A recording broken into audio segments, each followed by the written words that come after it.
I am Preston and this is my top 10 forgotten Apple products. Even though the original iPod was bulky and did not have a color display, it was the thing to have back in the day. It could hold way more songs than any CD and quickly made Apple very successful, and this became a very iconic symbol of Apple.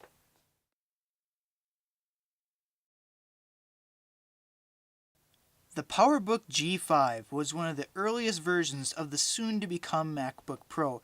It was a lot more powerful than its lower predecessor, the iBook G4, packed way more punch and a bigger display, with also many more ports, something you just don't see on computers today.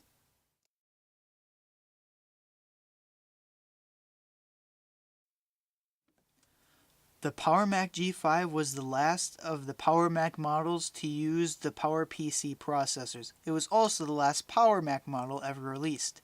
It was also very upgradable.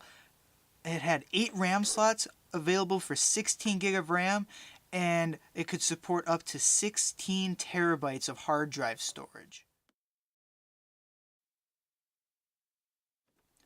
The iBook G3 was a very colorful option for those who wanted to add a little bit of color to their style. It was always a joy to type on these computers because of the way that they're uniquely shaped.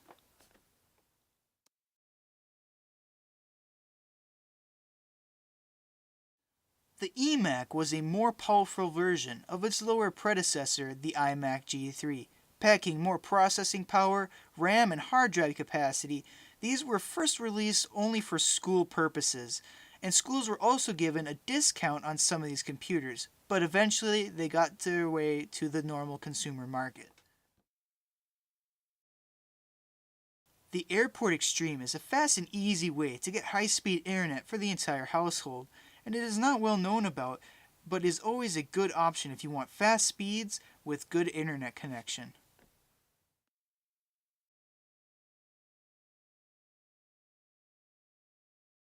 Logic Pro 10 is a great option for people who want to design any type of music with great quality and professional grade multi-tools. For the low price of $200, this program is hard to beat with great refresh rates and compatibility with most digital equipment.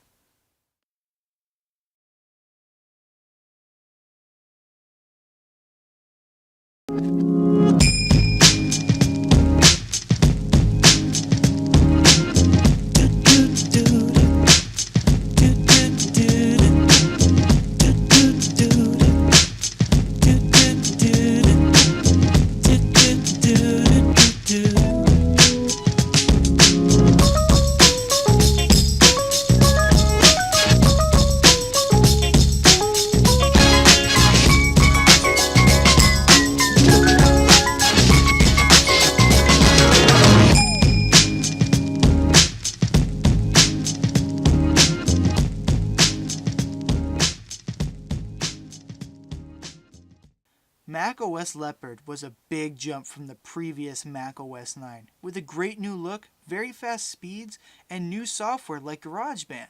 The new macOS soon became a great fit with all the new computers, and an update was soon released called macOS Snow Leopard.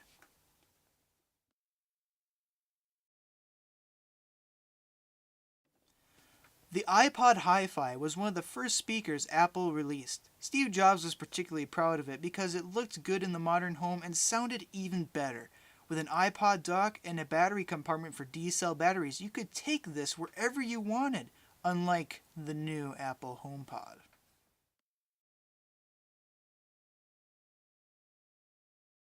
The Apple Xserve was a very professional piece of equipment. Used in server rooms, this thing needed to be very fast. It had a capacity of 2 processor slots that could support up to 12 cores, a total of 8 RAM slots that could support up to 256 gigabyte of RAM, and you could put up to 30 terabyte of storage in these monsters. They were incredibly powerful, and even today, after being discontinued for so long, are not a bad option today. I've been having dreams, jumping on a trampoline, flipping in the air. I never land, just float there.